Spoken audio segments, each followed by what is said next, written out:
No, facts, because I don't even eat eggs whole time. So, but let's get into it. This comes as President Trump says the European Union has treated the U.S. badly for years. He commented on the new tariffs announced by the EU while meeting with Ireland's Prime Minister in the Oval Office yesterday, saying the EU was set up to take advantage of the United States. Trump said past leaders have put America in a bad spot. So let's hear more from President Trump in regards to those. I'm not knocking it. They're doing what they should be doing, perhaps, for the European Union, but it does create ill will. And as you know, we're going to be doing reciprocal tariffs. So whatever they charge us, we're charging them. Nobody can complain about that. Whatever it is, it doesn't even matter what it is. If they charge us 25 or 20% or 10% or 2% or 200%, then that's what we're charging them. And so I don't know why people get upset about that, because there's nothing more fair than that. Thoughts? The United States leaders. My my thoughts are the United States leaders are putting Americans in a bad spot. I know they love to get us to look at everybody else, but those firing all those federal workers, that's America doing that. You know, these tariffs Trump is implementing, that's America doing that. So, I mean, I know we can want to point the fingers at other leaders, but our leaders are putting us in a very bad spot right now economically. Are we talking leaders with a plural? Okay, hold on. In other news, but relative, a stopgap funding bill is headed to the Senate with its fate uncertain as Friday's deadline to avoid government shutdown looms. Now, Democratic Congressman Tom Suozzi voted against the bill, saying it's not smart to further empower the efforts of DOJ, despite the fact that Republicans are happy with the results. He slammed Republicans, saying they have yet to come to the negotiating table. Can we hear more from Tom Suozzi? The bottom line is, if you want to get a deal done, you have to negotiate. And there's been no negotiation whatsoever. This has been a my way or the highway deal since the very beginning. The bottom line is, the Republicans control the presidency, they control the Senate, and they control the House. They're in charge. They're running the whole thing. This is on them. And there's going to be a lot of finger pointing back and forth. But if you want to get a deal done where you need the other side's votes, you have to negotiate. That's and the president said the same thing when it came to these wars, in terms of ending these wars going on, whether it be the Ukraine-Russian war or what's going on with Hamas and Israel. He says you got to talk to both sides in order to negotiate. So hey, the bill narrowly passed the House on Tuesday by a vote of 217 to 213, but all but one Republican supported the 6-month stopgap measure. While Republicans control a slight majority in the Senate, Kentucky's Rand Paul, he said he stands firmly against the bill. Now, Senate Minority Leader Chuck Schumer says Democrats have the votes that they need to block the Republican spending bill. So we will see what happens today. Hopefully today they can come to some sort of an agreement. And speaking of Chuck Schumer, President Trump called him a Palestinian. I'll get more into that at the 7 o'clock hour, but it's getting real petty. Real petty in the Capitol. What you mean getting? It's been petty for a Been long since time. 2016. All right, well, get it off your chest. 800-585-1051. If you need to vent, phone lines are wide open again. 800-585-1051. Call us up right now. It's The Breakfast Club. Good morning. The Breakfast Club. Break it up. This is your time to get it off your chest. Keep calling. 800-585-1051. We want to hear from you on The Breakfast Club. Hello, who's this? This is Xavier out of Houston, Texas. What up, What Xavier? up, Get it off your chest, Houston, H-Town. How y'all doing this morning? brother. Good. Talk to us, brother. Man, I'd never vote for another Democrat again. Why? What's up? How do Trump sign 100 executive orders and you get a million promises from a Democrat, but they don't never come through with one promise they give you? You know, brother, you're not wrong. You know, you got one party that's about action and you got one party that's about inaction. And, I was literally having that conversation with a good friend of mine this week. That is why people have soured on Democrats. Regardless of what Republicans are doing, you see Republicans doing something. Well, that's what I asked Congressman Al Green. I'm like, well, does this change the landscape of being a president? If we get a Democratic president back in office, does he do the same thing, executive orders, and do what he has to do? Or does he sit back and just watch? Because Trump does what he wants to do. Right. I know it's not ideal to sit home on the couch and not vote again because I don't want to vote Republican either. But at the same time, man, something got to be done right for us. I know everybody voted for Trump. Wish they voted for Kamala this time. I'm going to always vote my interest, though. Thank I'm you, not going to Xavier. ever say things like I'm never going to vote for a Democrat ever again. But I can't see Democrats getting back in office no time soon unless something changes drastically. Hello, who's this? Hey, good morning. It's Allie out in Houston. How are y'all? Hey, Houston's on the phone crazy. Good morning, Allie. Good morning. How's everybody doing? Blessed, black, and highly favored. By the way, I want to say something, man. Houston has like probably top 3 most beautiful women in the world. Houston women are amazing. I happen to agree. I happen to be one. Yes. Yeah. Well, and I also love them. So, good morning. So I have to get it off my chest, Charlamagne. I love y'all. I listen every day, usually through the app because I don't catch y'all in the morning. Mm-hmm. However, I was listening this morning and I keep hearing when we're talking about the gender conversation. So when you're saying, there's 2 genders, right? There's the executive order and Trump said whatever he said, 2 genders. Mm-hmm. And you're saying, you don't understand that, why, like, what's the question? There's 2 genders, right? But transgendered women are women. Transgendered men are men. It's not like a third gender out there. So when you're saying like, oh, they're just using the right orders, no, they're not. Because if they were, a transgendered woman is a woman. That is the gender. So does that make sense? Like, I feel like we've got to clarify that a little. According to President Trump's executive order, there are 2 genders, male and female. Right. And a transgender woman is a female. A transgender male is a male. I'm just following the rules. He signed an executive order, and there's male and female. That's it. That's right. Yeah, we're saying the same thing. So a transgender woman is a woman. You see what I'm saying? We're saying the same thing. No, I'm following executive orders. Well, listen, those executive orders, it doesn't make sense because a transgendered woman is a woman. That is the gender. Women are women. I'm not having this conversation. This is why I don't care. I'm gonna be honest with you. I don't care. I want everybody to be peaceful. I think everybody has the right to exist. I just don't care. I'm not sitting there exercising no brain power on this conversation anymore for the rest of my life. Now that I can honestly say I'm not exercising any brain power on for the rest of my life. That's okay. I feel like we got to care about. Listen, you have listeners who identify all kinds of ways. Yes, so I do. But I feel like it's important to care. It's important to care. I agree, and I respect their right to exist. I respect everybody's right to exist. Absolutely. Well, we can agree on that. I hope y'all have a great morning and be blessed. Yes, indeed. All righty. Don't edit that either. Keep all that in. Get it off your chest. 800-585-1051. If you need to vent, hit us up now. It's The Breakfast Club. Good morning. The Breakfast Club.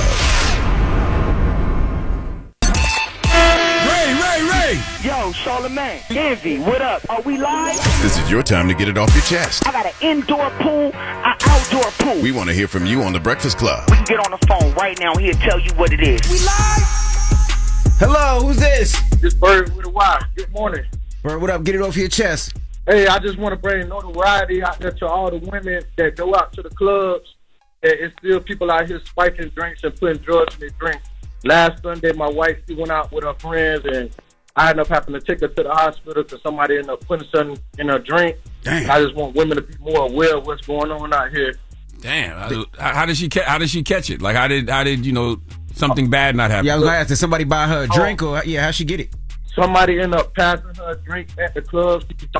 And then she came home blacked out. Thank God she was with her friends, and they brought her home, and I had to take her to the hospital and everything, and we're trying to get through this process now and taking legal matters. Well, I'm glad everything worked out. That could have went way worse, my brother. Absolutely.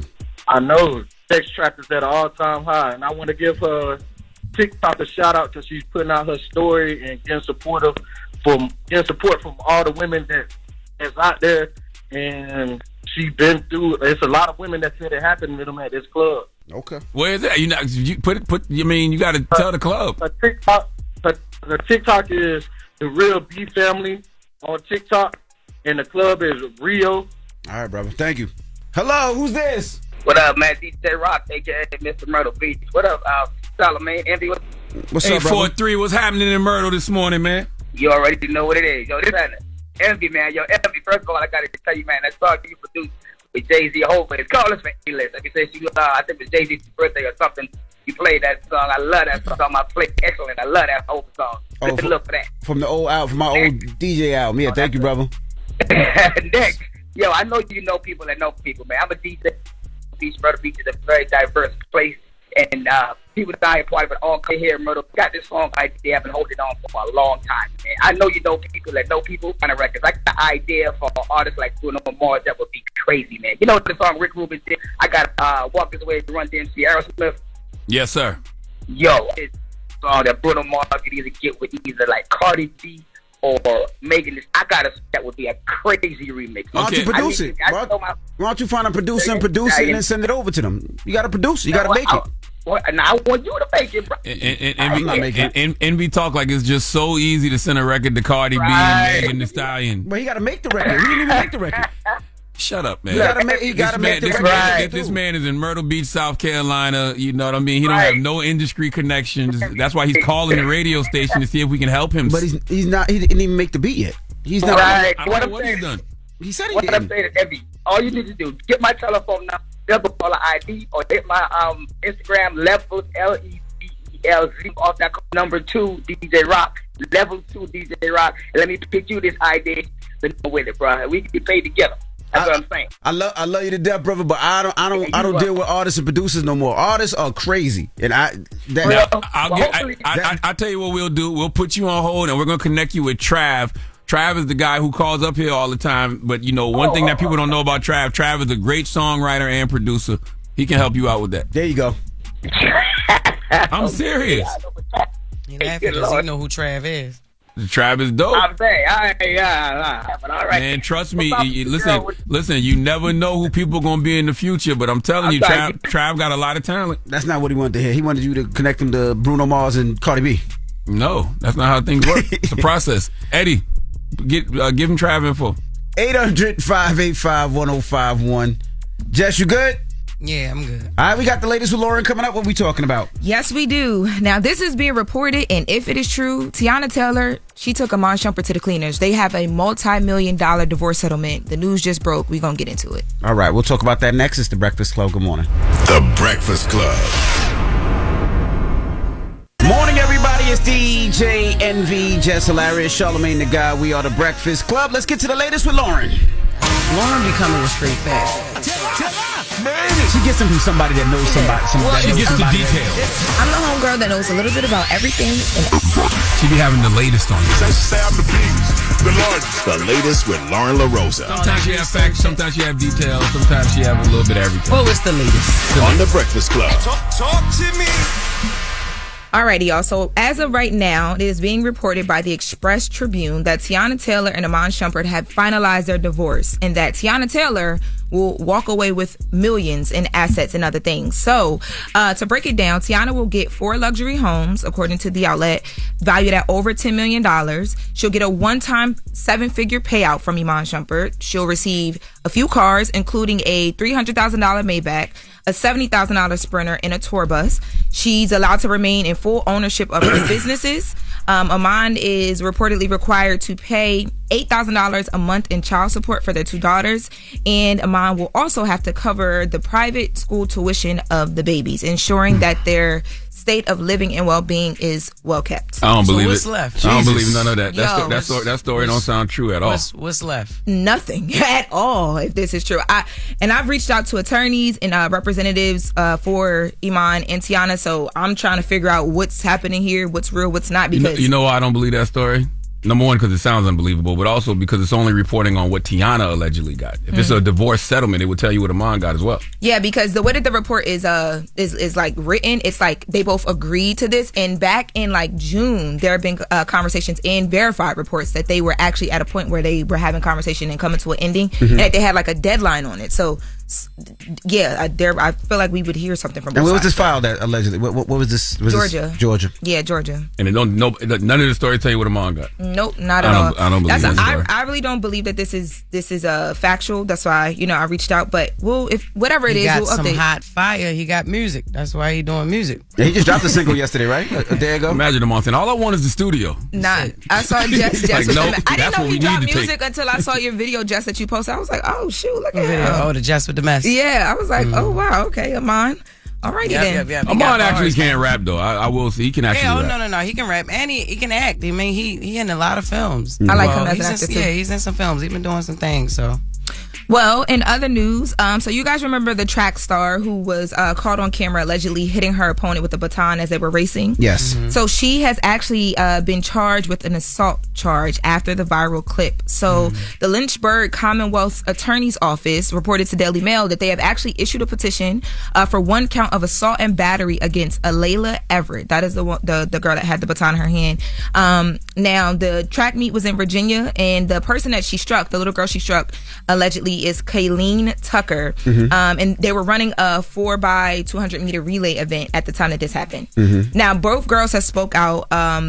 A lot of people when when you say little girl, how old are they? These two girls are, let me look it up. High school. I thought they were like 15. I thought one was 15 or something like that. Yeah, they're really young. I'll look up the age while we take a listen to this audio because Alayla Everett spoke out and people were not feeling what she had to say. Let's take a listen. They're going off of one angle. Like, I know what happened, but I don't have enough. Like, they went on the news. I'm just a person by myself. Nobody's going to believe me because I can admit from the video it does look purposeful, but I know my intentions and I would never hit somebody on purpose because of jealousy. What would you say to her in this moment? I would apologize. I'm sorry you couldn't compete for the 300 meter dash, but everybody has feelings. So you're physically hurt, but you're not thinking of my mental, right? Hundreds of thousands of people attacking me, and all of like her family is thinking of, oh, my daughter's hurt. So I don't care about her feelings. Damn. You probably wasn't jealous. No, you don't hit nobody because you're jealous. You probably hit him because you was frustrated in the moment. You swung that mug back and was like, fla-bing. And Shorty was like, oh, you know what I mean? So yeah, but hit her in the head. The young girl got a concussion, they said. She fell on the floor. What do you mean? She wasn't able to compete after. They're in high school. I don't see the age, but they are in high school. I'm still looking for that. Ain't that a metal baton? Yeah. Yes. And I know she's young, but you do hear a lot of ego in her statement. You know what I'm saying? Absolutely. When she was like, I would never hit nobody out of jealousy and envy, you're kind of telling on yourself. And then she's like, I'm sorry you couldn't compete with me in the 300 meter. Like, right, what? Like as you're pouring crying rivers. Like, I know you got feelings, but nobody's thinking about me. You might be hurt, but think about me. I'm getting attacked. And poor Shorty is like, yo, I have a concussion. Like physically attacked. What are you talking about? So and you're getting attacked because you made a poor choice. Yeah. And there's consequences to your poor choice. And whatever you say, it looks like you hit her over the head. From that video, it looks like you hit her over the head. Y'all only seeing one angle. That's the only angle we needed to see. And anybody who wants to check, I've never seen anybody's baton go that high. It's to her benefit is no more angles, honestly. Listen, because that from angle the back, vicious. it would have been crazy to even see that. Like, now, Jess, let me ask you a question. You're a mom, right? Your child is running. And your child gets hit over the head. What happens next? Jess is joining the track team. What are you talking about? I'm down there. It's like, you know what I mean? It's like, as a parent, what do you do in that situation, right? You're watching your baby girl run, and then you see the girl hit her over the head, and she falls on the floor, and she got a concussion. Well, like, what does a parent do at that point? See, the thing is, I know it would take everything for me not to go on the field, but at the same time, I would be more upset with her response, what she just said. I agree. I would be way more upset with that because you don't even have no type of empathy. No remorse. For my child. Agree. No remorse at all. That's crazy. Well, we also have the clip from when Kayleen Tucker, who was the woman the girl who got hit with the baton. We have the audio from when she spoke out as well too. Let's take a listen. On the back curve, I had kind of got cut off when I tried to pass it the first time. So I let her go ahead. So I knew like when I got fully on the curve that I was just going to have to push through and pass her. I still can't believe it. I'm still in shock. Like everyone's texting me, checking up on me, and I appreciate that. But like I'm still trying to take it all in. I can't believe it happened. Why did you do it? And why haven't you apologized yet? Well, she did apologize, right? Didn't she apologize? She did that first. She did that video first. I apologize, but you know what I mean? That's not I hear one young lady with high emotional intelligence and one who doesn't have high emotional intelligence, but I hope that neither one of these young ladies let this moment define them for the rest of their lives. Absolutely. Yeah, and judges define them. Judges actually they saw what happened and they called it an attack and they disqualified NORCOM's team for the contact interference or physically interfering with another runner's actions. Was she arrested? Is she charged? Right now, the charge just came down last night, so I don't have any information on an arrest, but the charge just came down last night. So. What's she charged with? Assault? Yeah, assault and battery. I believe I said at the top of this. Let me go back to it. She earned that, man. Yep. Yeah. She is facing 1 count of assault and battery. Very sad. She earned that. I hope she learns from this situation. All right. And I do believe she is truly hurt, but she's hurt because it's happening to her. She's not even hurt because she hit the girl. Right, because everybody's attacking her. As she said, hundreds of thousands of people attacking me. It's not an attack. They're holding you accountable for something that they saw you do that they think was ridiculous. Well, she did say she was receiving death threats too.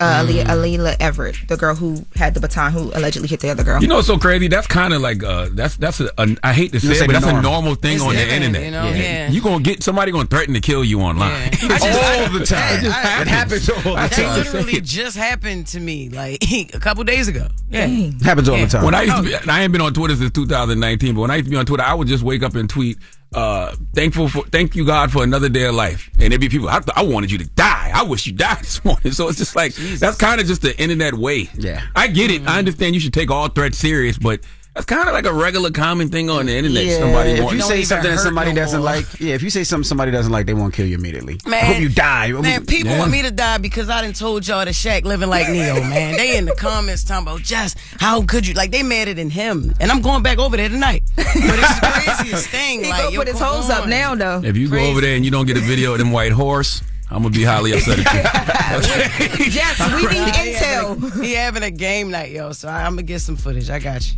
All right. He just heard that now. You uninvited. All right. And the Alila Everett is 18 years old. She's 18. Yes. Oh, wow. So she'll be charged as an adult, probably. Wow. Man. All right. Well, that's the latest with Loren. Now, when we come back, we got front page news, and then comedian Kev on stage will be joining us. So don't go anywhere. It's the Breakfast Club. Good morning. Wake up. You're locked into the Breakfast Club. Morning, everybody. It's DJ Envy, Jess Hilarious, Charlamagne the Guy. We are the Breakfast Club. Let's get back in some front page news. What's up, Morgan? Yeah, what's up, Envy, Charlamagne, Jess, y'all good? Peace, Morgan. Yep.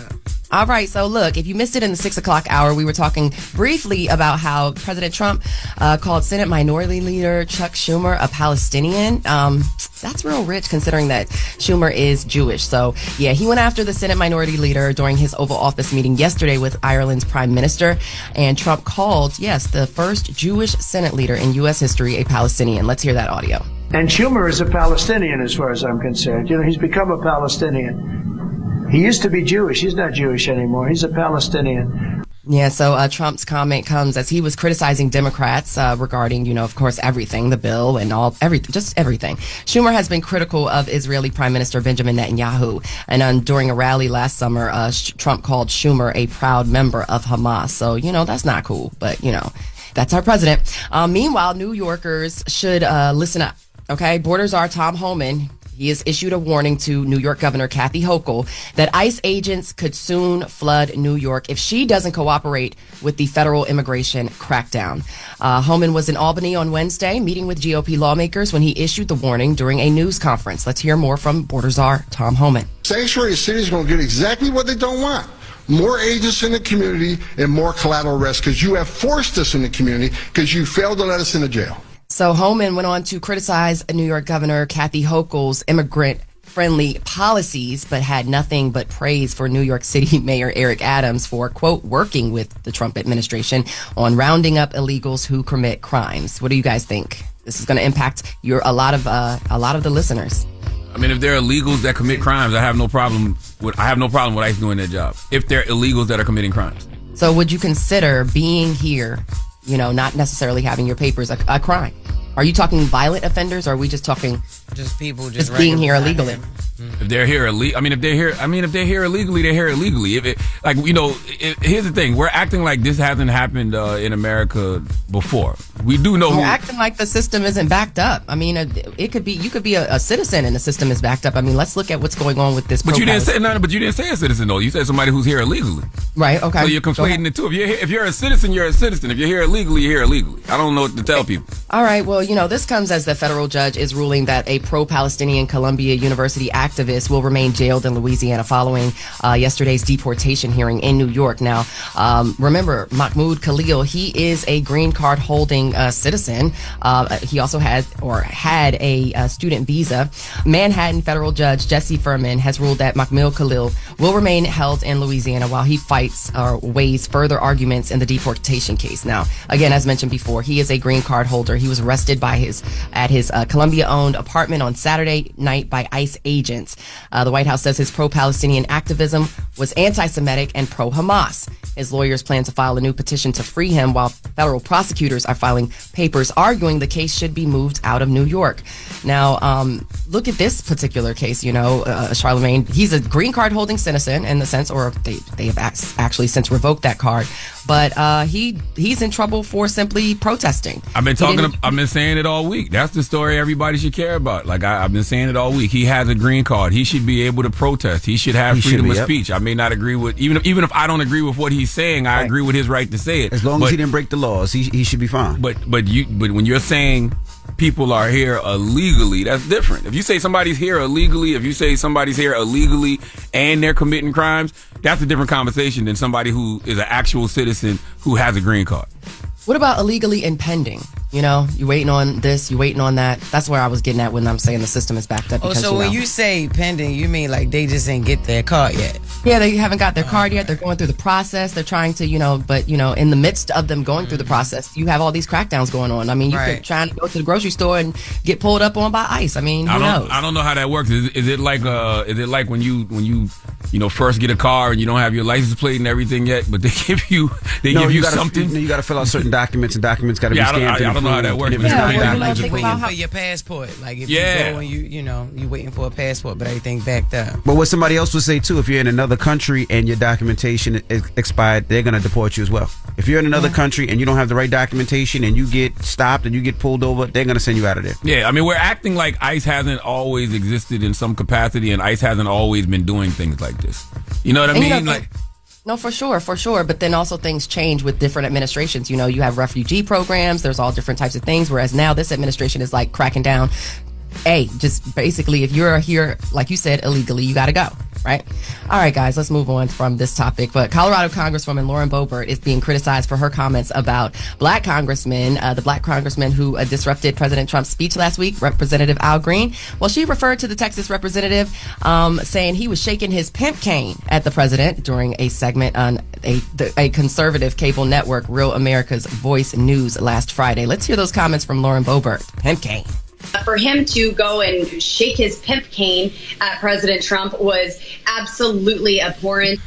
So the Democratic Congresswoman Chrissy Houlihan from Pennsylvania has since introduced a resolution to have Colorado's Boebert censured. You remember Al Green was censured in the House last week after he was removed from the House chamber during that March 4th speech.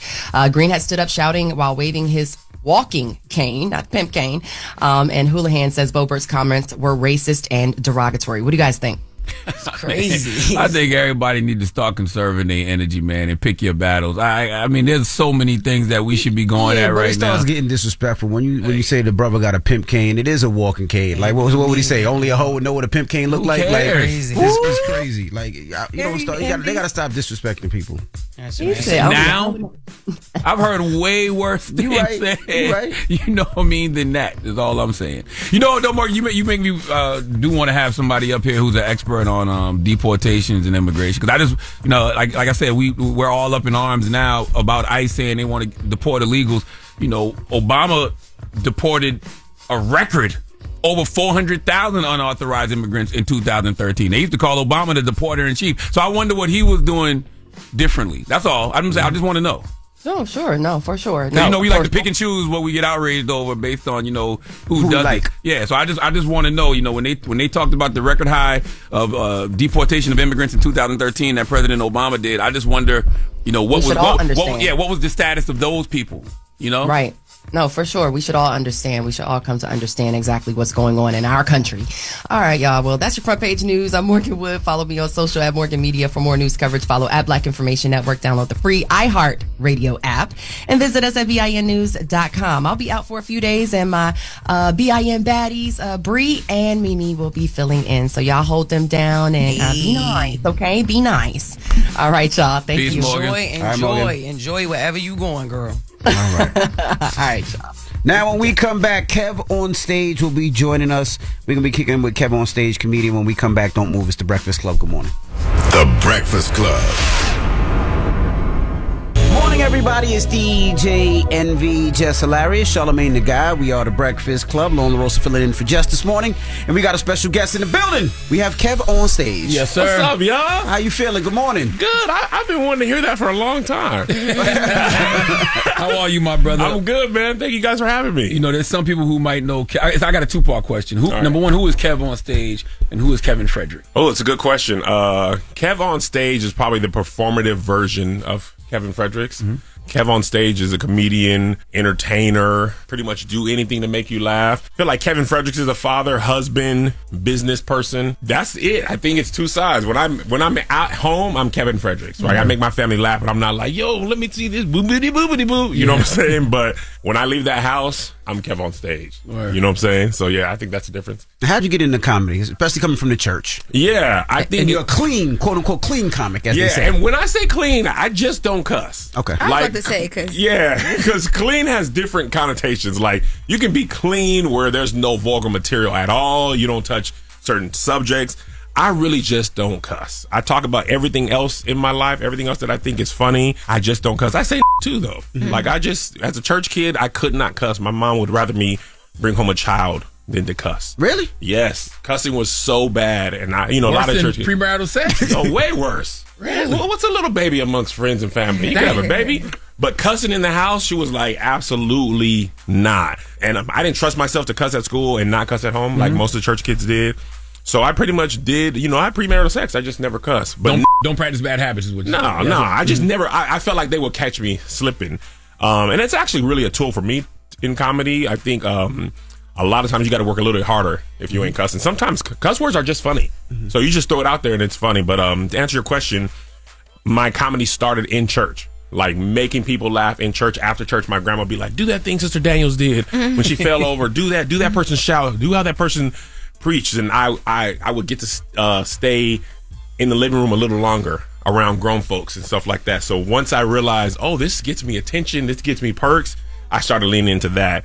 And, black church is where a lot of performers get their first start. So I did a talent show in church at 16. And I was like bitten by the bug then. And then shout out to Nate Jackson, a real big comedian.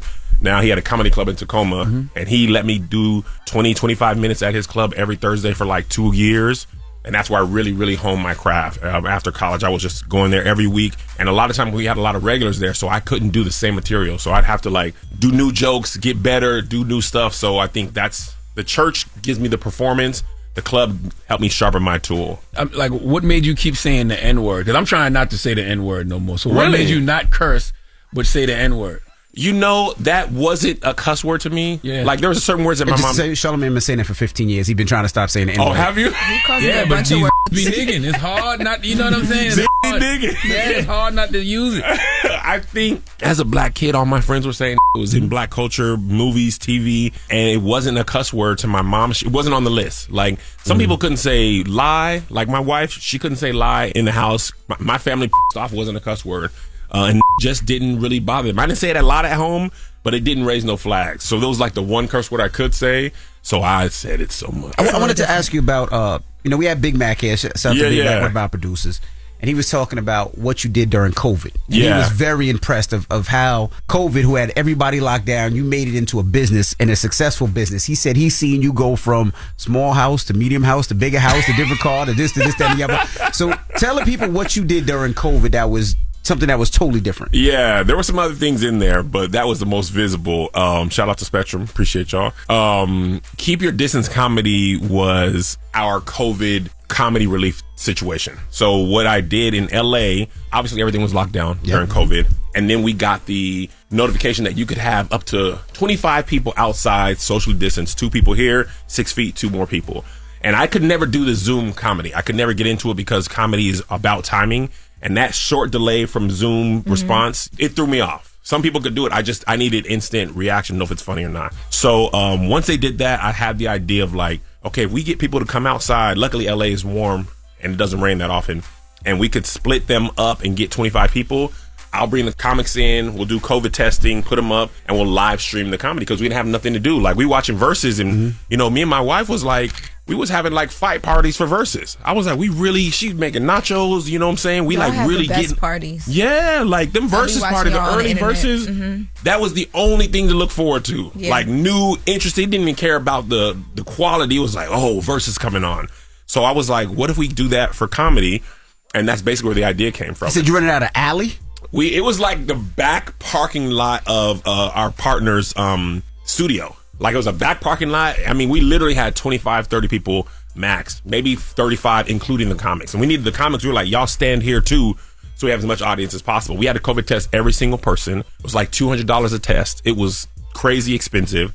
But yeah, I flew all these comics in, and we live streamed their sets. We have like 6 comedians, probably did over 150 micro specials over the 2-year period. Introduced a lot of comics to a lot of different people, a lot of people to a lot of different comics. A lot of comics' biggest YouTube video is their Keep Your Distance special. It was like my proudest moment to create opportunities to see black comedians, put some money in their pockets, give them some tape to show the comedy clubs. Like, I would ask them, like, yo, can you send me your tape so I can market it? And they like, bro, I don't have no tape. Because most comedy clubs are drab and dark, and, it's not quality. So we gave them their specials to do with what they wanted afterwards. So they put them up on YouTube or chop them up and make reels. And it was fantastic. Dave Chappelle actually executed it first. Like, I had the idea, and then I saw him do it in Ohio. So that was like, oh, great. Now I can say, just how Dave did that, Right. That's how we're going to do it. So They said you had no less than 10,000 people on the stream every other week, right? Right. It was every other week. That was early COVID. So as guidelines relaxed, the ticket sales went down. So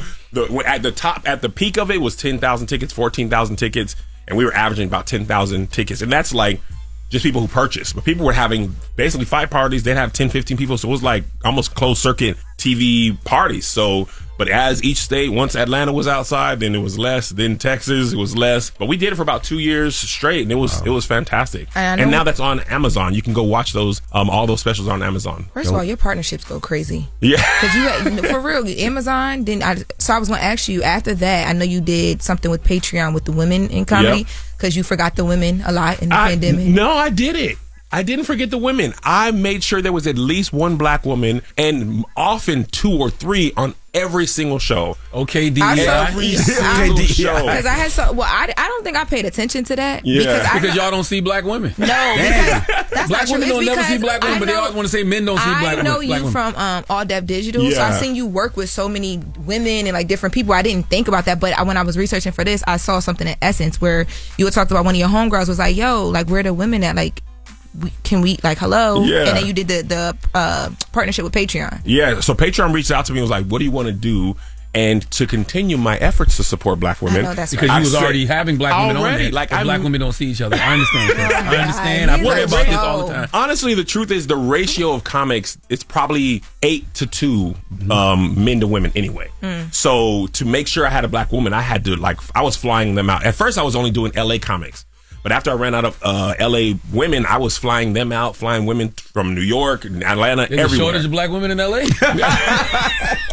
Black women comics. Black women comics. I'm sorry. Okay. But yeah, when Patreon reached out, they were like, what do you want to do? You want to do a special? And I was like, I want to produce stand-up specials for the black women I think are funny. So that's what we did. We had an amazing time. And Mel Mitchell, Ty Davis, Paris Sachet. I think Grace came from New York. Geraldine Indescribable did some time. And there's one person I'm forgetting off the top of my head. No, I said Ty. Oh, okay. That might How be did those specials do? They did great. Okay. Shout out to my Patreon, the stage crew. They support Keep Your Distance. They support Patreon. They buy a lot. All right, we got more with Kev on stage when we come back. Don't move. It's the Breakfast Club. Good morning. Morning, everybody. It's DJ NV, Jess Hilarious, Charlamagne the Guy. We are the Breakfast Club. Loren Roques is here as well. We're still kicking it with comedian Kev on stage. Loren? Did your internet life start, like, with you figuring out, okay, on the stage, I also should do internet? Did that begin during the All Deaf Digital time? Or, like, what was the first, like, internet breakthrough for you? It was prior to even moving to LA. It was back in the day. I had a group called the Playmakers, me and my brother and my friend Ant, and we used to actually do physical plays. Like, we were trying to be Tyler Perry, but we lived in Tacoma, Washington. And you just not going to be able to stand up a play in Tacoma. There's not enough black people. There's not enough stuff. Tyler started in Atlanta, so he was able to, his audience was there more. So I remember we were struggling. We had lost its investor. We lost $40,000 of his money. Like first we put it up on ourselves. We doing like high schools and churches. That didn't go nowhere. Got an investor, gave us $40,000. We didn't make that man a dime of his money back. So next time we got $20,000 and we flew this Tyler Perry promoter out. He was like, yo, this place is great. Like, Tyler would love to see this. You guys got to stand it up in Oakland. We're like, okay, what do we got to do? Like, you going to help us? He was like, yes. I'm going to help you set up in Oakland. All you need is $300,000.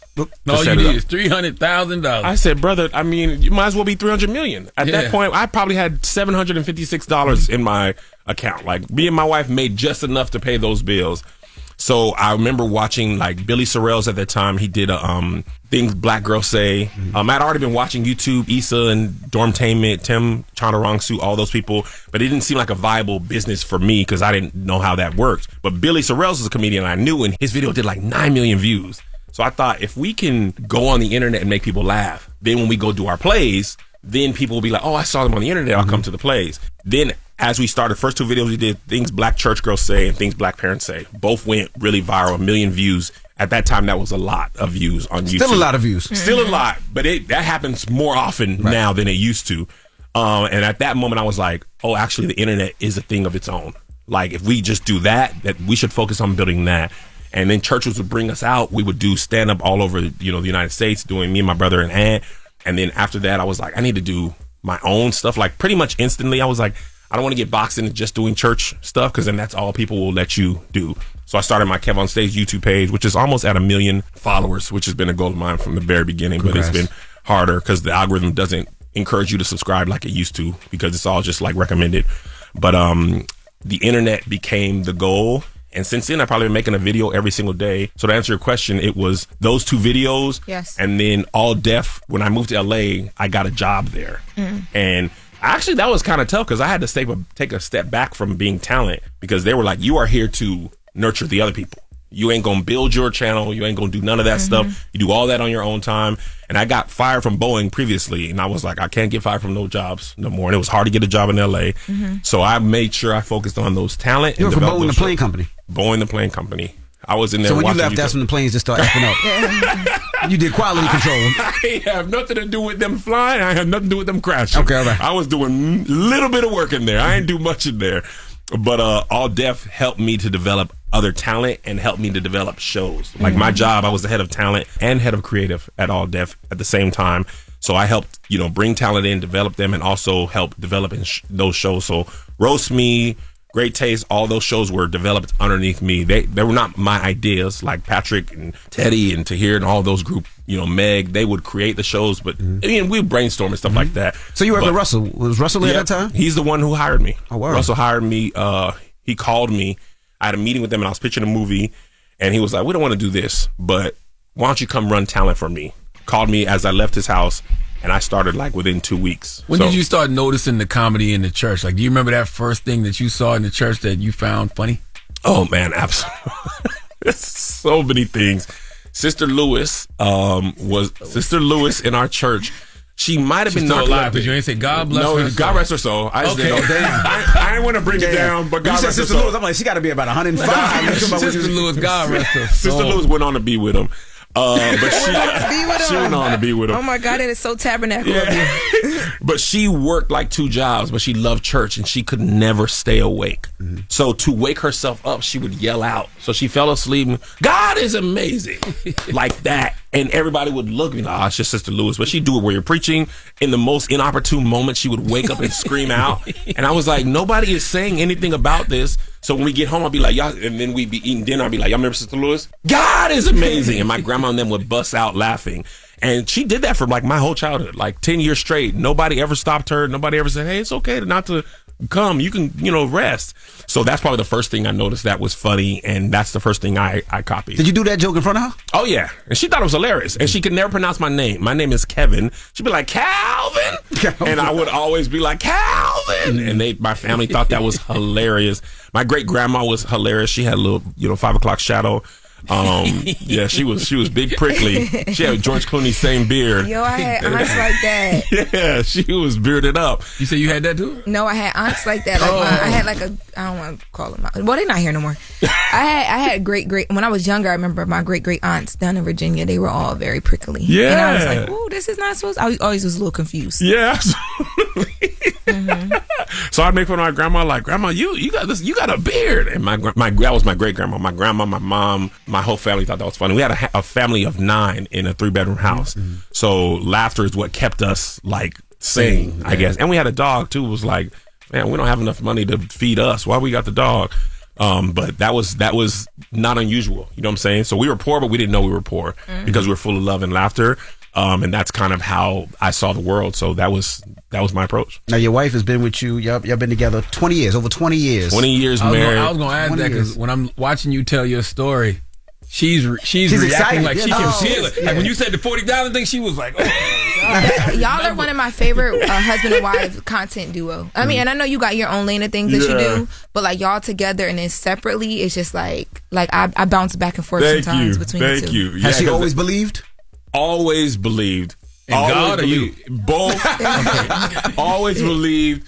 I don't know if she was always believing in my version of how to get to things. Okay. So what she said was, let's work on a plan to get there. Part of that work includes you getting a job and show me how you can do stand-up and how that can be feasible. But until then, let's do it. So that's what we did. We made a plan. I went and got a job. That's how I got the job at Boeing. Worked on my craft. Worked my job at Boeing. Then didn't stand up at night. Nate's became Thursdays, and then I would do a show on Thursday, and then somebody else on Friday, and then Thursday, Friday, Saturday, and then Thursday, Friday, Saturday, Sunday.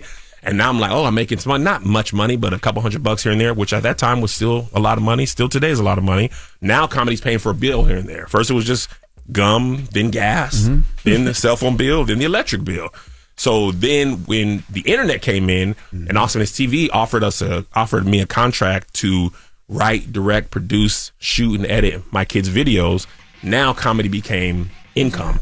And she was like, okay, now I can see it. So that's when we moved to LA, worked for Awesomeness, got another job with Tracy Edmonds, eventually led to the job. Salute to Tracy. Shout out to Tracy Edmonds. Tracy don't get the credit she deserves. She doesn't. Another black person. She gave us actually the $50,000 we used to move to LA. We'll split between the three of me and Jay, but that's the money that we used to move to LA. She gave us $50,000 to make 10 videos for All Right TV, which was her YouTube, her version of like All Def Digital, which was like a faith-based thing. But then she also taught us the game, right? She taught us everything she knew. She invited us to the house as a husband. There was a great funny story there, but that's your story to tell. So yeah, and then All Right TV fell apart, and then she was like, hey guys, I did the best I could, and she moved on, which was actually a lesson in of itself. It's like, people can help you, but when that money ends, it's every man for themselves. That's right. Like it's no hard feelings. She said, brother, there ain't no more money. She made the investment. She made the investment. That's right. She moved on to her other projects. And at that point, I learned, it's not even no hard feelings. Like, brother, I did what I could do. We did business. I helped you as much as I could, but I'm not going to reach in my personal pocket to help you. Like, we do business together. We shake hands. We go our separate ways. So that was very valuable. And also shout out to her. I don't think we would have been able to move to LA without Tracy Edmonds. All right, we got more with comedian Kev on stage when we come back, so don't go anywhere. It's the Breakfast Club. Good morning. Morning, everybody. It's DJ Envy, Jess Hilarious, Charlamagne the Guy. We are the Breakfast Club. Loren is here as well. We're still kicking it with comedian Kev on stage. His tour live from the back pew. Get your tickets now. Charlamagne? The Life from the Back Pew. Yeah. Why'd you call it the back pew? The back pew. The back pew. The back pew tour. I called it that because like I wanted to differentiate my style of humor versus like just church humor, because there's a lot of reverence and there's a lot of sacrilege in church. I was a kid who was in church not just Sunday, Tuesday, Wednesday, Thursday, Friday. We literally were in Bible study, evangelistical service, prayer, choir rehearsal, then church, and we always had to sit on the back pew. And the back pew was like, we in church, but we also playing. You know what I'm saying? So the way we saw stuff, that's like the vision I had of church was from the back pew. You had to go. You didn't have to sit in the front. You didn't always have to participate in every service, but you had to go. And so my mom actually made me participate, but I had to play drums or sing in the choir, do all that type of stuff. But the back pew was so people know, like, I'm going to be in church, but it's not going to be, every joke's not going to be about church. I have a whole segment where I just talk about regular stuff. I wanted people to know it's for church kids. But black people, even if you didn't grow up in church, you have a concept of black church. But even if you've never been to church, you can still come to this show, because if you only been once, you might probably sat on the back pew. So I wanted people to have an idea of what show they were coming to. so they would know, like, it's not going to be every joke about God, but it's also not going to be so ridiculous that you're like, I shouldn't even be in a church. So I kind of walk that line. So that's why I call it Life in the Back Pew. Are you trying to get people into the church with your comedy? I believe that is probably one of my subconscious goals. I don't think that's the intent, but I feel like it is my way, where I feel like there's a lot of different types of ministries. There's music, there's preaching, there's pastoring, and I think comedy is one, because a lot of black people are hurt by the church. They have negative feelings about the church, and like, if they just come in and don't have a negative experience, maybe they'll be interested in coming back. So I think that's probably one of my sub goals, is to just do my part. You know what I'm saying? Because black church in general, numbers are dwindling, especially post COVID. And I don't want the black church to not exist anymore. So I think absolutely that's probably part of my goal. I think it's because of the internet too, though. Like, I do Bedside Baptist every Sunday. 1,000%. I'm at Potter House on Sunday morning. Okay. Yeah, I don't think it's all negative. I do agree. Like, I don't think you have to physically go in the church anymore. I think there's so many different ways to engage with people. The Bible app, YouTube, like Pastor YPJ is one of my favorite preachers, and I engage with him on Instagram in 2 to 3 minute bits. Sarah Jakes Roberts, who I know you're a fan of. Love her. She's great online, on digital. I think she's actually so important to the black church, because especially how her journey started and where it is now. Like, a lot of people need to see the Sarah Jakes Roberts at the pulpit. Person who wasn't perfect and who was outcast. Like, I was growing up remembering how people were talking about her. So to see where she is now, and the fact that she doesn't, shy away from her past, and how good she is at speaking and communicating, God's word, I think she's super important voice. But also B. Simone's an important voice, right? Like, her turning to God. My niece is a hood little sweet baby. Hood started to say booger. No, it was right there. Booger was right there. It was right there. Baby. And she got a face tattoo, and she loves B. Simone's comedy. So when B. Simone says, I'm giving my life to Christ, my niece sees herself in more B. Simone than Sarah Jakes or TD Jakes. So I think everybody's journey is important. It's not just the pastors. It's everybody has a role to play. So I just want to play my role and do my part. Now, I love it because, I feel like you got to meet people where they are, basically. Yes. You know what I'm saying? Absolutely. Like, you can't just think people are going to come into the church or go on YouTube. And there's certain people like yourself, like Sarah Jakes, who know how to connect with culture. Yeah. I got Sarah Jakes headlining the Black Effect Podcast Festival that I do every year Absolutely. in Atlanta on April 26th. And it's for that reason, because I know she knows how to connect with culture. Absolutely. I think you need people who speak that language. I'm going to tell you what really messed me up as a young Christian. I thought we were all playing by the same rules. Like, they said we're not drinking, we're really not drinking, and nobody's drinking, right? So I'm thinking that's the truth. And then I'm not even talking about the church. I'm talking about my actual family. I remember I was 18, came back, went to visit my grandma's, and there was some Zimas in the refrigerator. I was like, yo, what's Zimas? We don't drink. And my aunt was like, you don't drink. I was like, wait, no, our whole life it was this. She was like, well, we don't talk about it, but Kev, come on, we drink. And then when I started working in the church, I realized pastors are like, well, this is how I live my life, but I don't want to mess up the flock, so I do this. And I think most people's a lot of problems with Christianity is people have one life they live as a Christian and one life they actually live. So I refuse to live two separate lives. So I got in trouble with the Christian community because I went to the reunion concert, which was at the Forum, and I was drinking, and I made a video about it. Kirk Franklin, Yolanda and the Adams, they were at the Forum, and I was drinking. I made a video. I was like, oh my gosh, I'm drinking at the gospel concert. This is incongruent. And I thought it was funny. And they were so mad. How dare you drink? How dare you? I was like, this is at the Forum. Like, I saw Bruno Mars here like 2 weeks ago. The line was long at the bar. You should have said, oh my God, it was water 30 seconds ago, but now it's wine. Jesus. That would have been a good joke. Oh, I'm so bad I didn't think of that. It was water, yo. I don't know what happened. But I'm like, I'm not going to act like I don't drink. I'm not going to present one way and then be a different person. I'm not going to act like I don't say because the people be like that behind the scenes, behind the pulpit. But they think people can't take it, so they present one way. So now you have two different versions of people that are there. And I was a kid, when I was young and saved, my whole Christianity was trying to be more saved than everybody else. That's how I found my Christianity. That's what I was taught. Even forget, like, sinners more saved than other saved people. So I've let all that go. This is how I live my life. I'm a Christian who's also a comedian, not a Christian comedian. And the difference there is, like, every joke's not going to be about God, church, and all that type of stuff. Because what I've learned is, even if you do that, it's still not going to be enough. Because some people don't think you should make jokes about God at all. So you'll never be saved enough. You'll never be good enough. So forget it. I'm just going to live my life, do my thing. If you like it, you like it. If you don't, you don't. And congratulations, Churchy got picked up. Yeah, congratulations. Churchy got picked up for season 2. BET Plus. Shout out to Spring Hill, Jamal Henderson, Leslie. They were very instrumental in getting that picked up on season 1 and season 2. So we just finished production on that in January. We're editing it now, and it'll be out, I believe, in June or July. And similar to, Keep Your Distance, my goal there is to not only tell my churchy story, right? Because to me, there wasn't an authentic story about church from a person who grew up in church. You can always tell because they always have, in Hollywood, they always have pipe organs. And pipe organs do not, no black church has a pipe organ. It's a Hammond B3 organ if there's an organ. They don't even really make them anymore like they used to. So if you hear that pipe organ and they have the choir robes on them, like, y'all not paying attention to church no more. People don't even wear choir robes like that. But same thing I did with stand-up is what I did with churchy, giving actors opportunities that they hadn't got. Mark J.P. Hood, brilliant actor, hadn't had a chance to lead. In this season, we got Quinn Walters, who's been acting, but she always gets cast as like the sultry seductress, but she's hilarious. So in this role, she's playing funny. To hear more, comedian friend of mine who went on tour with me for 2 years, 3 years. 2 years, my guy. He's a brilliant actor. He's been like 4 episodes of Abbott Elementary, takes acting very seriously. So he's a good actor, better actor than I am by a lot. He's in there. Tony Baker, comedian friend of mine.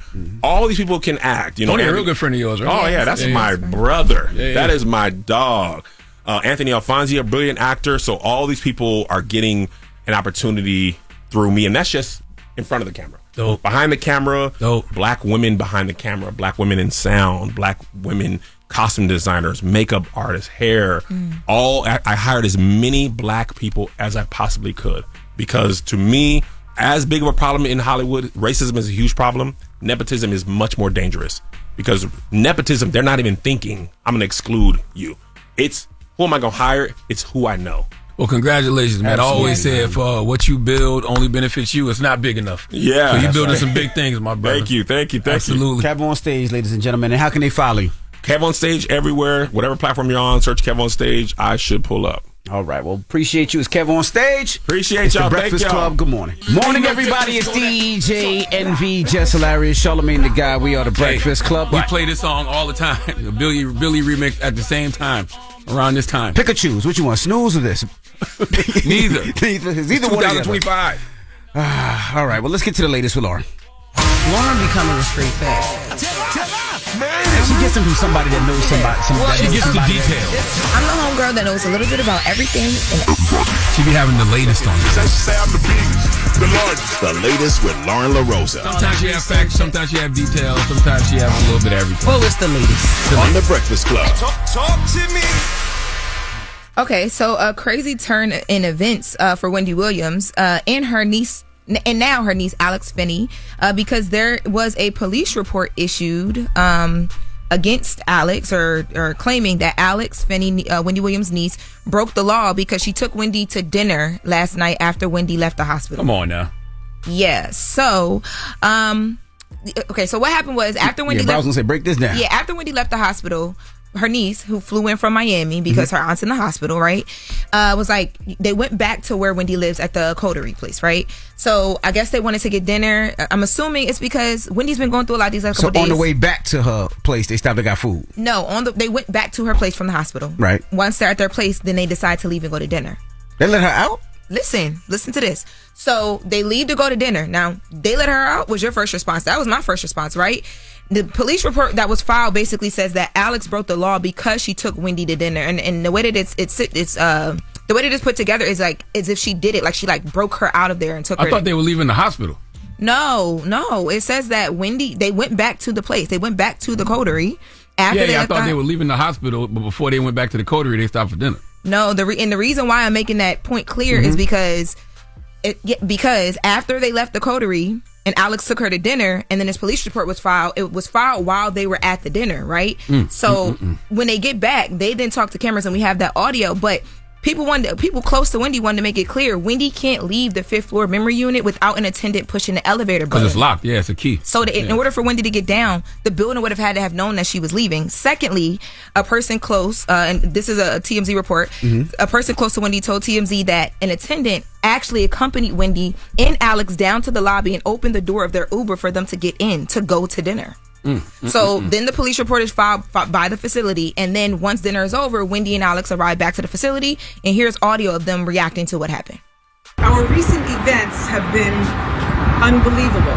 Came back from dinner, but I was told that police were called because the coterie here was saying allegedly I took my aunt from this facility and whisked her away without any sort of confirmation or approval.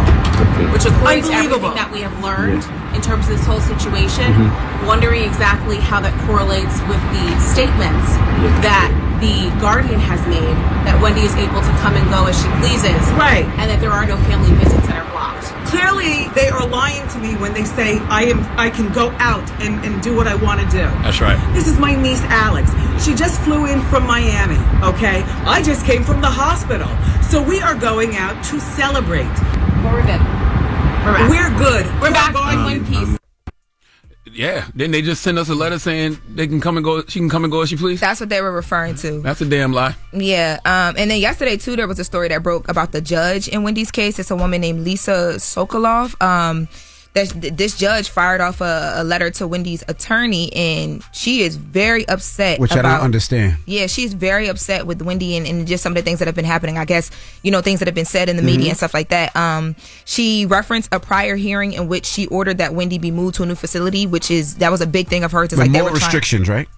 Yeah, so apparently Wendy's lawyer wrote back to this judge and said that, it's wrong to move Wendy to an even more restricted facility than where she's at right now. And the judge wrote in the email that she has always contended that Wendy will be given the independence she can handle. I question how well she has handled the independence that she has been given.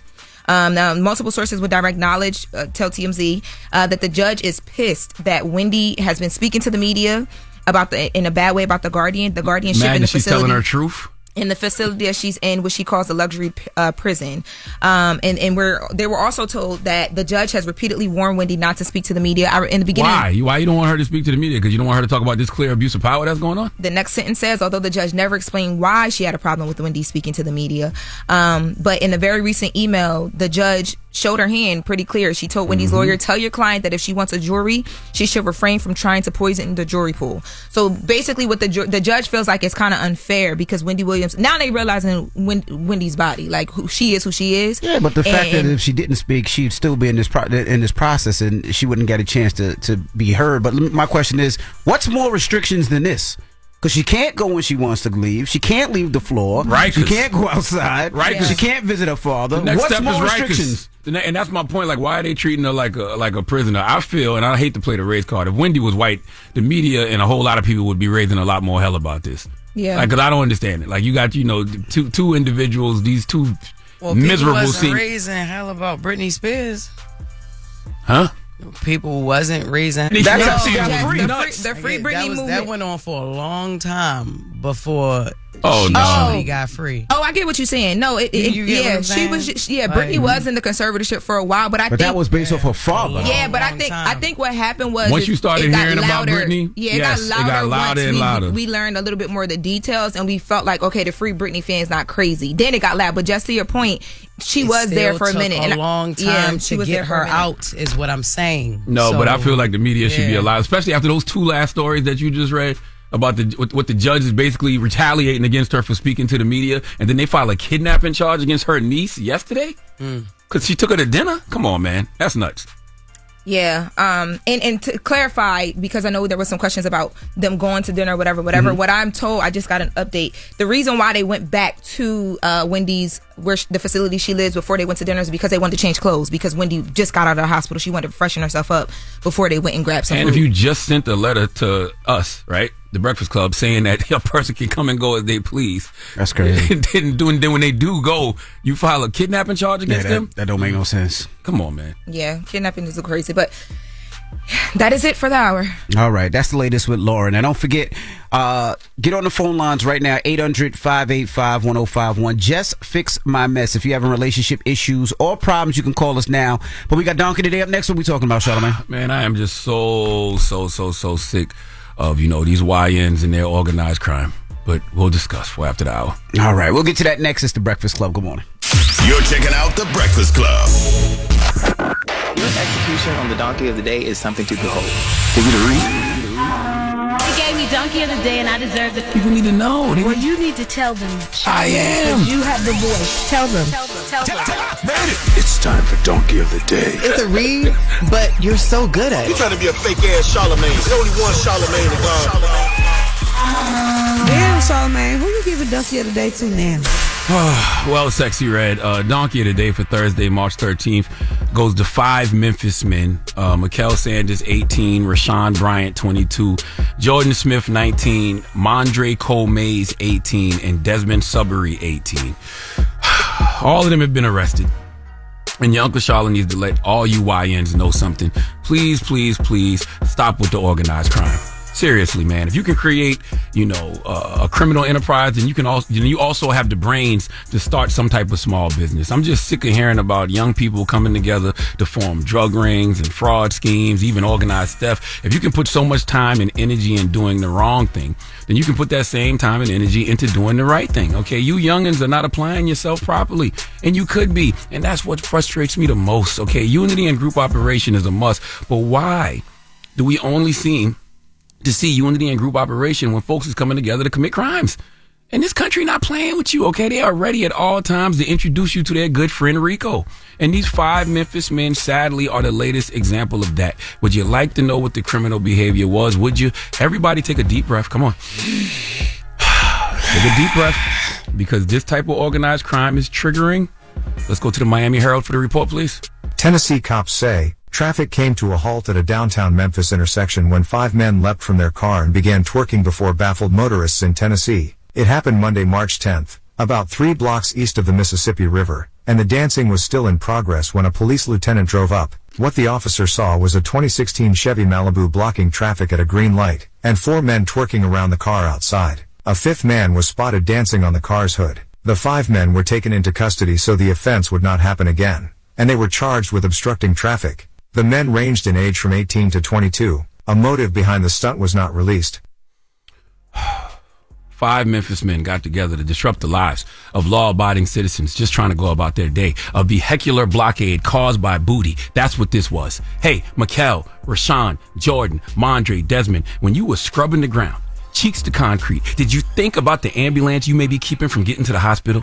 The person who just got a job, first day of work, and they about to be late because of your traffic tampering through twerk terrorism? This should be an episode of Law & Order Twerk Victims Unit. Okay, not only is this a criminal enterprise, it's a whole production. You all probably had Glorilla blasting, okay, cameras out, just a synchronized routine of reckless rump shaking. Why? First degree felonious fraggle maggotry. That's what this is. Okay, the unlawful act of throwing it back in a way that disturbs the peace, blocks traffic, and disrupts people's everyday lives. Why?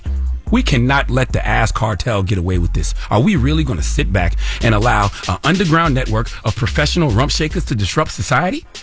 People like this don't think of anybody but themselves. The only real luxury any of us have is time, people. Okay? Because it doesn't come back. So imagine you running late for something important, rushing to pick your kids up, trying to make your Brazilian wax appointment. I have one today, by the way. And you're stuck in traffic because 5 grown-ass loose booty bandits decided to turn the highway into Magic City Monday. They are all charged with obstructing a highway or passageway, but I feel like this should be a FRICO case.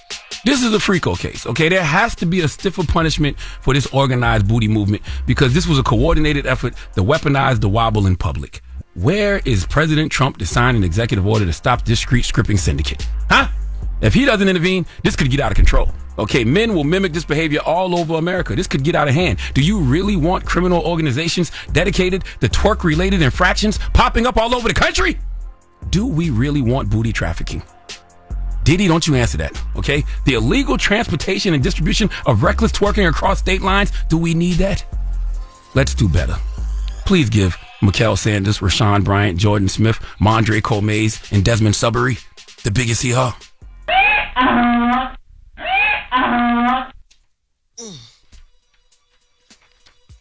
I have a question. Now, if this was back in your day, and 5 women. Back in my day, like you wasn't born in 1977. If 5 women were twerking in front of you, would you mind? Would you call the police back in your day? First of all, I don't have time for your hypotheticals. Let's deal with the reality of the situation. So that's what's wrong with people nowadays. They don't never want to deal with the reality of things. Let's deal with the shared reality. I'm gonna show you this mugshot. Look at that. Don't get bricked up over there. Can you see this, Jess? Jess, can you see it? Somebody send this picture to Jess. I don't want you to get bricked up over there. I'm not bricked up. I'm nowhere near bricked up. Don't get bricked up over there. Even if it was women, I mean, if you try and get somewhere, that's move, bitch. That's right. Like, what are we doing? This ain't got nothing to do with the gender of nothing. Why are you disrupting traffic, stopping people's day? Okay, we got things to do.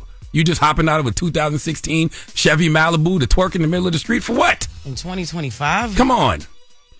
Stop. This ain't got nothing to do with gender. Why you keep looking at the picture? Because I'm trying to figure out what they all identify.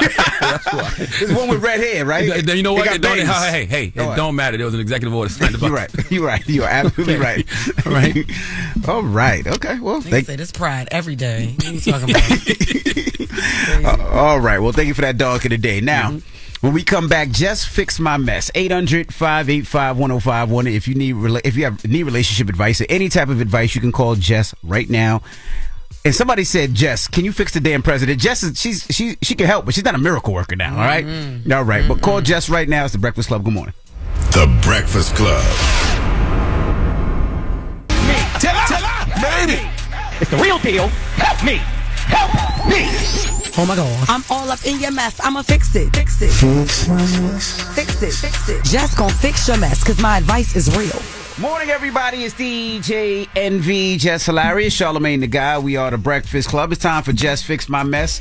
And we have Tia on the line. Tia, good morning. Good morning. Good morning. Now, Good morning, Tia. It says that good morning, you have a question for Jess, and it's somebody that Jess knows? Yes.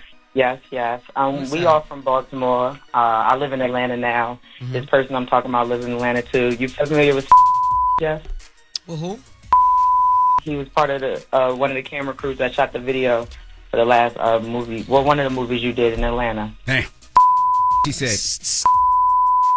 Videographer. He talk like he know you, but he be lying a lot. So yeah, he definitely lying.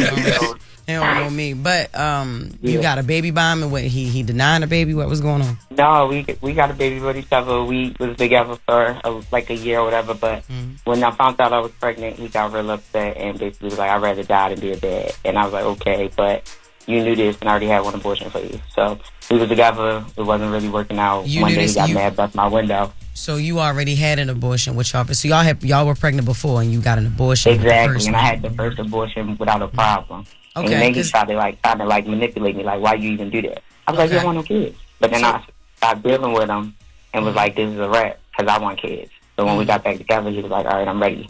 We gonna do this. So we got pregnant real soon after, and I really didn't want that one either. And he always get mad when I say it, but I just got to be honest. But I handled my business. We was together, and one day he bust my window, and that was kind of the last straw for me. And when he bust my window, I had a Jeep Wrangler, a nice one too, and he bust my window. What in the ghetto is this? He bust your window like he's a bitch or whatever. Like he's the one. Yeah, with my Valentino perfume.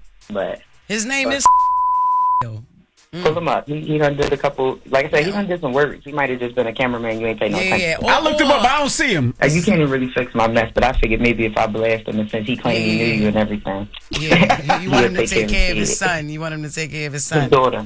It's crazy because he played the first time. You from Baltimore? Come on, like you know what's up. He told you. You know he was manipulative. He was manipulative the first time you went and you took care of your business. You had the abortion. You know what I'm saying? For him the first time. You know what I mean? You put your body through that. And you and that was my first one. I thought I was never gonna do that again. Never said exactly. And you left him alone. You always knew you wanted kids, you know? He lied. Again, the poom's good. You know what I'm saying? And it was so good that he lied to you and was able to get you to get pregnant again. You know what I'm saying? You allowed him to get you pregnant. Yep. Again. And I take that responsibility. Even when he told me, like, I'd rather die than be a dad, I started to do an abortion. Because I know that's not right to put somebody in a predicament. No. He said he'd rather die. You let him take his own life before you kill another baby. You don't do that. He already told you what he wanted to do. All right, well, cool. Go handle that then, because I'm having this one. Yeah. You know what I'm saying? It is what it is. We got a lot going on. He had to get arrested. He got arrested on the 12th. He got out on Valentine's Day. Hopefully he was still able to go on a date, but I ain't been able to talk to him. He won't talk to me. He lying, telling people I'm crazy. I'm postpartum. He needs a baby, but he won't respond to nothing I got. So I done got a lawyer and everything. So it's in the courts now, but he should just, communicate so we can take care of this baby. I don't want her all the time. I need a break. But he's telling the world that I want to keep her away from him, so. Yeah. Well, unfortunately, this is the result of dealing with a FNIGGA. You know what I'm saying? It is what it is. He was effed up before, and then you just allowed him to come back and take advantage on your heartstrings. You know what I'm saying? Just take advantage of you. Yeah. And now you got a beautiful baby girl that you got to do it all for. I'm sorry. You want a break? As a mother, sometimes we don't get those. You know what I mean? Right. We can't. No, for sure. I know, but I love you, shorty. It's all right. I appreciate it. Baltimore stand up. You already know. I'm gonna get in his ass. I just want the record to show that young lady sounded like a man. Okay, she would always have to FaceTime me. What? She's having a baby. She's pregnant. I know, but she had a very manly voice. I was so confused. Just because y'all start talking about studs and all. I'm like, what? So then she started talking about having babies. I was confused. Jess Fix My Mess. 800-585-1051 is the Breakfast Club. Good morning. X about me. Relationship problems? X about me. You need to beat your coworker's ass. X about me. Your coworker need to beat your ass? Call it up. It's Dr. Jess, and I'm here to fix your mess. It's getting very much messy. Let me fix it. Morning, everybody. It's DJ NV, Jess Hilarious, Charlamagne the Guy. We are the Breakfast Club. It's time for Jess Fix My Mess. What's up? Who's this? This is Aaron from Jersey. Aaron from Jersey. What's up, girl? Hey, so, yes, I want to just say I love you. I listen to y'all every morning, but I got this biggest issue, okay? So I've been with my dude for 6 years. We have 3 kids. I have one from a prior relationship, but it's just not working. And we have responsibilities together, but I just cannot see myself with a future with him, and I really just don't know what to do. After 3 kids, right? Yeah, we got 3 babies together. It took you 3 kids to realize you don't see a future with them, huh? Well, in my defense, my last pregnancy was twins, so it really, we had a girl and then I had twins, so. 2 for 1 special. And they pretty, 3 for 1 special. Oh, okay. So why can't you see yourself with them? What's up with them? Well, we were best friends prior to the relationship, and long story short, I feel like we moved too fast, and I can see ways about him that I don't like. Over the years, we've tried to get counseling. We've tried to work together. But we just keep ending up back in the same space where we just really hate each other. Jesus. Okay. Y'all live in the same house? Yeah, it's getting to there. Y'all live in the same house? We do. And the other response, I guess that's the responsibility that y'all have together, living with each other? Yes. That and the fact that we have the kids. And the kids. Okay. Who's depending on who? Because you can't just move out and leave. I mean, that don't mean you got to be with a person because you got 3 kids by them. You know what I mean? You can go. What I'm saying. I want to, but no, tell me, you don't want to start over. I feel manipulated. Yeah, and then I feel like I'm being manipulated. Every time I try to exit the relationship. Well, of course. I mean, that's what they do. Because you want out. That don't mean he want out, you know? Yeah, so I'm going to do whatever to make you stay. You got 3 of my kids. I'm probably going to trap you again. Give you a 4th. Nobody's going to want you after that. You know, this is how these men think. We're not trapping nothing else. Oh, they can always come loose. Yo, just leave then. So I'm giving you the real advice. Don't be miserable. Don't be miserable. You don't ever want to do that. You can leave. Just sit down, have a talk with them. Yo, we're not aligning anymore. We outgrew each other. We had 3 beautiful children. You're right. You know what I mean? And it's we hard were to best talk friends. to a little boy though. He wants to be a man so bad, but the conversation just turns childish. So. But you got to do it for you. You're not doing it for him. You're doing it for you, so you can exit properly. You get what I'm saying? You're right. That's fine. You can't be with a little boy. You're right. You already got what? How many little boys you already got? I got 2. Exactly. And the daddy just gonna have to grow up. You know what I mean? It is what it is. But you don't gotta raise him too. So just leave, babe. Yeah. All right. Thank you. No problem. I just want to say to Charlamagne, that booty bandit thing, yo, chill. Why? They need to chill. What I do? Yo, you was waiting for that story. I was waiting for that one, I Mama. didn't make them do that. Have a good one. Jess Fix My Mess. 800-585-1051. Now we got the latest with Loren coming up. Yeah, so En Vogue member Dawn Robinson came out and let people know that she's been living in her car for the past 3 years, but y'all, it might not be what we think it is. All right, we'll talk about that next. It's The Breakfast Club. Good morning. The Breakfast Club. Morning, everybody. It's DJ NV, Jess Hilarious, Charlamagne the Guy. We are The Breakfast Club. Let's get to the latest with Loren.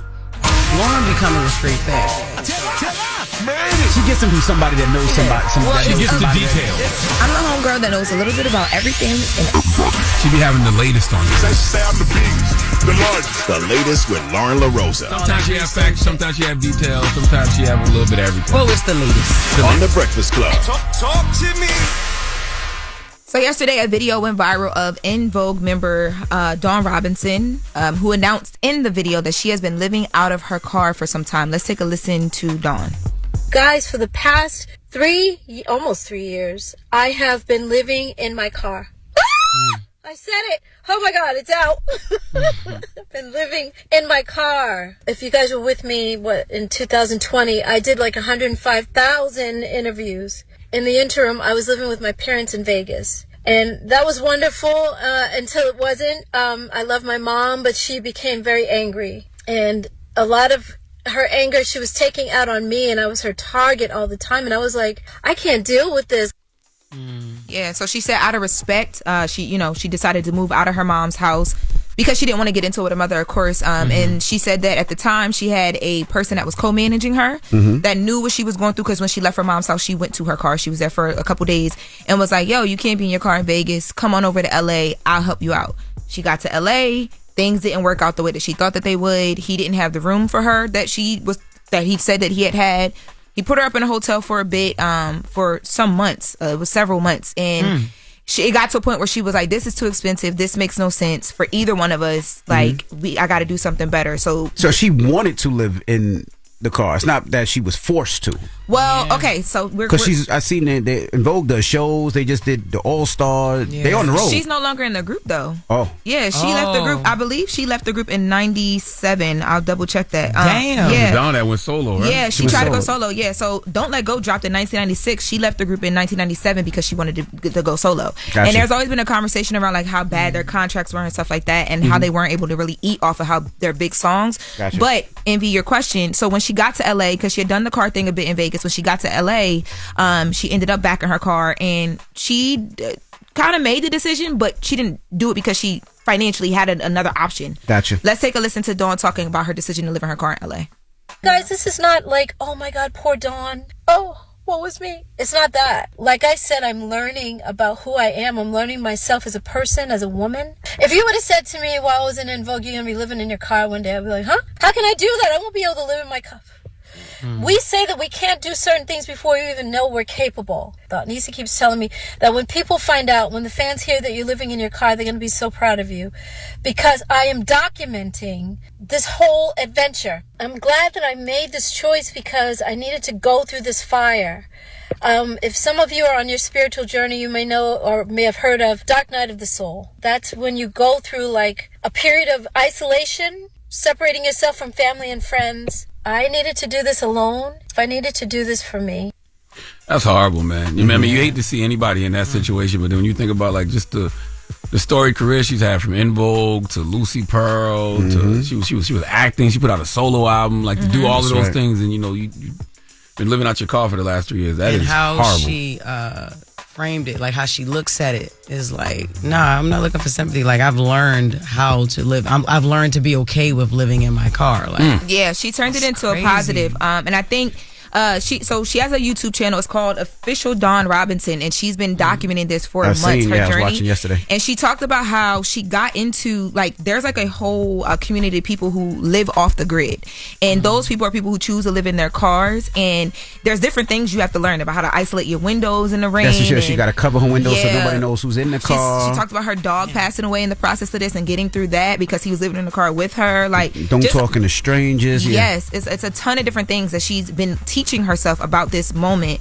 But she does say that, you know, she can't wait to talk about getting over it because she does plan to put out another project. She does plan to continue working. She talks about she showers in a gym. That's where she like washes up and takes care of herself.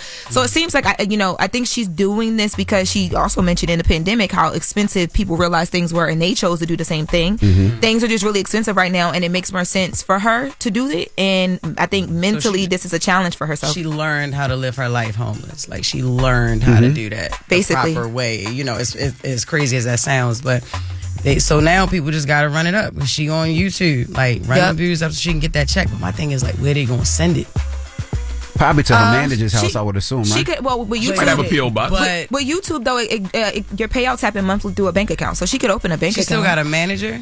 I don't know if that guy is still her manager or not, but when go nowhere else. In the beginning of all of this, he was her manager. It was a co-manager, so I don't know what that work situation is like. But if she has a bank account, she can get YouTube payouts. Well, it just made me think of something. Is there a call to action? Like, was there a call to action she put out? You know what's so crazy? We just gonna discuss her problems. So what's so crazy is in the video, without providing a solution. In the video, she said the call to action she's giving people is to continue watching her because she's using this to inspire, and she gives you just a bunch of motivation and inspiration things to live your life by. But I would tell people to just go subscribe to her YouTube channel, Official Dawn Robinson. She's putting together all of these videos into a documentary eventually, but it's all about finding inspiration in a place where you have to be isolated. And the views count because that adds up to dollars. So definitely help her. It'll help her out monetarily for sure. But like you said, it's sad because she has so many records. She's such an influence to so many of us growing up with En Vogue and Lucy Pearl. You just hate to see people like that. For sure. And what kind of car is it? She wouldn't tell you because then people will know who be looking for her. Oh, got you. Yeah. Does it matter? I don't know. I'm just trying to find something positive about this story. It's just if you go watch the video, actually that's why I tease it. Like it might not be what we fully think, because in the beginning I was like, oh my God, and then when I got through it, I was like, oh, okay. Her way of thinking is it's a very strong mental that she's built. But it's not a hoopty. She drove from the East Coast. She said she drove from, I think, New York or Connecticut to the West Coast. So you're not driving that with a car that's going to break down. Imagine being God Dawn, bless her. right? Yeah, God bless her. Just imagine being Dawn, right? And you sleep, you chilling in the car, and then 4 of the twerk bandits just be outside, just twerking outside the car. Like, not right now. Not at a time like this. Not right now. Not at a goddamn time like this. That's crazy. Okay. Because I just thought about that. Like, they need to get a life because they can't be disrupting people. Disrupting people for no reason. You and take that ass cartel somewhere, please. Not right now. But see, that's true though. You don't know who people are. You surrounding their car twerking. That's right. And she got time for this. She said that like she doesn't tell people like who she is. Sometimes people may recognize her, but unless you recognize her, she doesn't like mention it or whatever for safety. Right. That's right.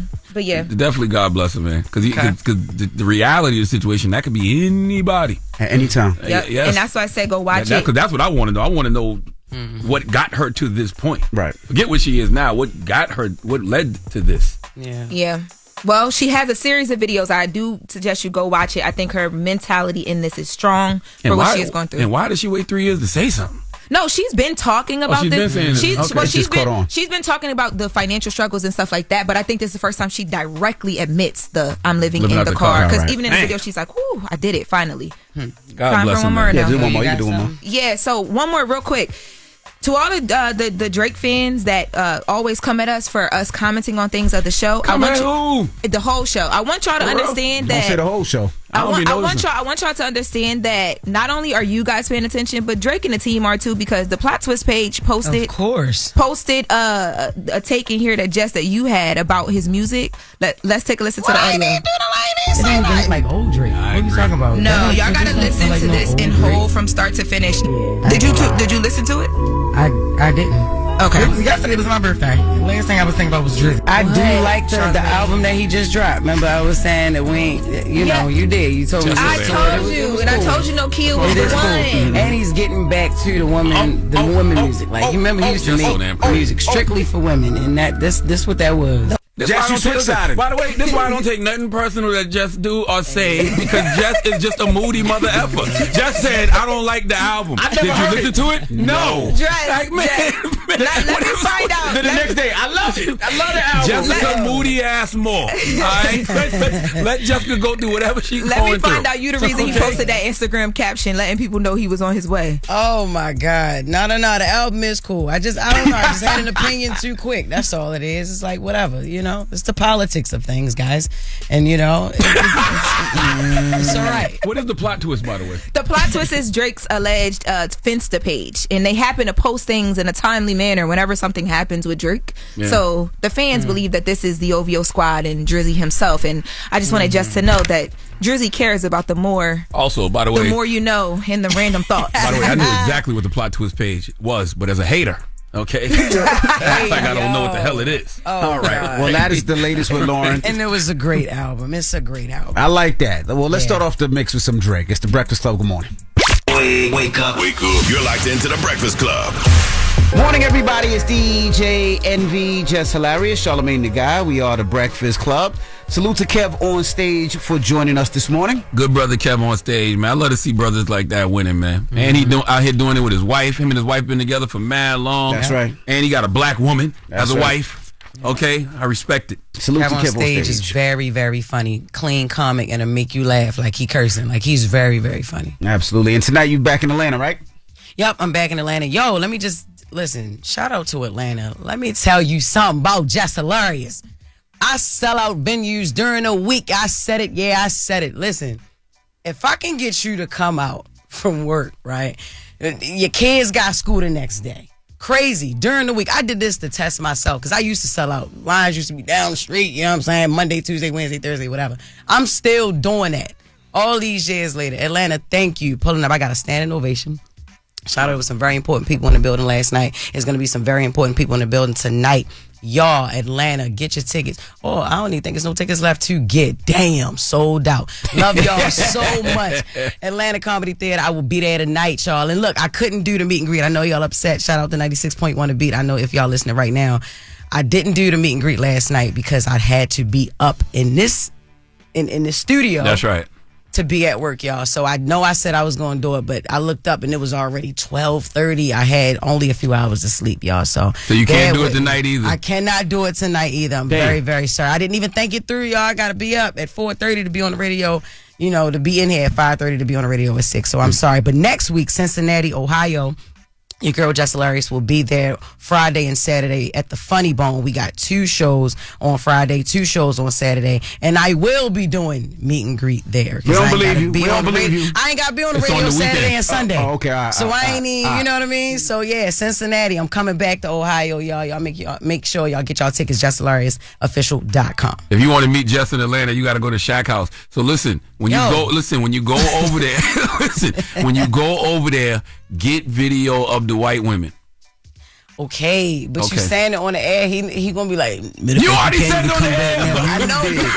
I know, but I told y'all that I was gonna get footage, and he might not have heard that, but he hear it now. I feel like Shaq told you to tell people. I don't feel like you just told. No. It's not even that he told me to tell nobody. If you know who I am, why would you have them out and about like that? You already know who I am. Like, go hide the white women. You know what I'm saying? Why would you do that? And it's crazy, but it is what it is. He indirectly told me, because that's what it is. It's like, you want me to say something about this because you know what I do, and you know what I do in the mornings. So yeah, it is what it is. But Jesus. All right. Well, I would say get your tickets, but it's sold out. But all right, when we come back, positive notice, the Breakfast Club. Good morning. Morning, everybody. It's DJ Envy, Jess Hilarious, Charlamagne the Guy. We are the Breakfast Club. Now, Charlamagne. Yes, sir. You got a positive note? I do, but I want to remind y'all to go get your tickets for the 3rd annual Black Effect Podcast Festival happening Saturday, April 26th at Pullman Yards in Atlanta, Georgia. You know how we do every year, man. We put some of the best podcasts in the world on that podcast stage. And this year, we have the Naked Sports Podcast with Carrie Champion. Good Moms, Bad Choices will be there. Woman Evolve podcast with Sarah Jakes Roberts will be there, and it's all hosted by Mandy and Weezy from Decisions. So go get your tickets right now, blackeffect.com/podcast festival, and we'll see you on Saturday, April 26th. And the positive note is simply this: once you decide you want a good life, the universe will start moving things for you to have it, okay? The people you need that will appear, the healing you need will happen, and the doors you need open will unlock, but not till you decide, okay? Once you truly, sincerely decide, trust me, miracles will happen. Have a blessed day. Breakfast Club, bitches! Y'all finished or y'all done?